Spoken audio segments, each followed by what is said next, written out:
Hello, everyone. My name is DJ, and today I'll be sharing the story of the house raid. So, the story of the house raid took place a few years ago, back when I was 16 at the time. So, this, of course, went down on a Friday afternoon, actually, as we were coming home from school. So, this took place between my mom and my brother and I. And so at this time, my brother was considered the bad child in my mother's eyes. He was the one that was always getting in trouble, always getting caught doing this or that, and what have you. And I was always considered the golden child, the one that stayed out of trouble, kind of, just played video games and minded my own business. But at the time, of course, we were both, me and my brother were both doing drugs, nothing hard, but just, smoking marijuana here and there. And so my mom knew that my brother was real big into the use of marijuana, and so she would regularly search his room, making sure he didn't bring drugs in the house and what have you. And so this specific Friday, she decided that she was gonna raid his room, right?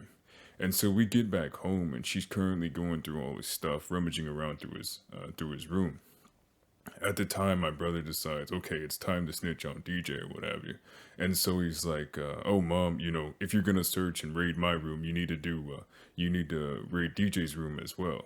And so at this time, of course, I have stuff in my room too that shouldn't be in there. I had a few different edibles and stuff that I shouldn't have in there that I was just doing at this time. And so I figured, hey, I need to get this out of my room as fast as possible. So I take these brownies and I ultimately throw them in the trash can downstairs. And so she's still continuing to rummage through my brother's room. And I figured at this point, I'm perfectly fine. I got rid of all the evidence that could get me in trouble. So she finishes up with his room and she's finding all kinds of stuff, lighters, pipes, different things like this, and she's just confiscating them. And then of course she got a punishment that lasted I think around a month or something. Like, he was on total lockdown. And so up next was, of course, the search of my room.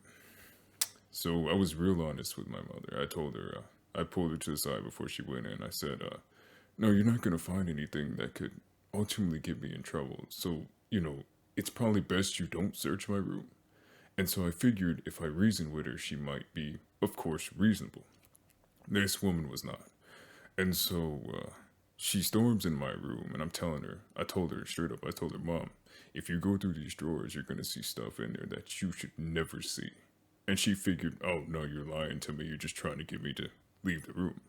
And so, sure enough, she's going through my drawers and what have you, and everything went perfectly fine. She was finding clothes, the normal stuff and what have you. Clothes, different electronics, pocket knives, the stuff that I was collecting over the years. But she goes to one of my drawers that are actually attached to my bed at this time. Like, there was drawers at the bottom of the bed. And so she's going through this drawer, and she lets out this scream.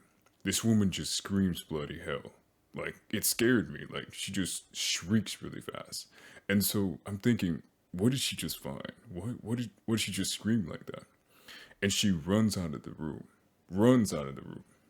And so, of course, now I see on the floor of right outside this drawer is now my fleshlight just kind of exposed on the ground. So what I believe actually happened is she went through this drawer, was searching around. I guess she didn't find. She felt something but didn't know what it was. And so, out of pure curiosity and pure instinct, she grabs it, realizes what it was, shrieks, and then leaves the room. So she straight up just dropped my flashlight on the floor. And so at this time, I am so very embarrassed because I kind of forgot it was in that drawer. I didn't figure she would go to the drawers that were attached to my bed. I thought it would just be the dresser drawers.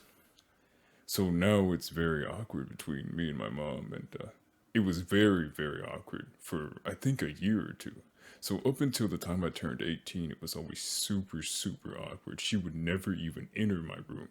She would, even if she was in another room or what have you, she would always text me on my phone, or she would call me if she needed anything, but she refused. She absolutely refused to go back into my room ever again.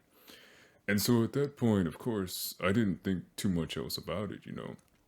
Um, you know, hey, I didn't get in trouble. It was just really embarrassing, and it's a story she'll never tell.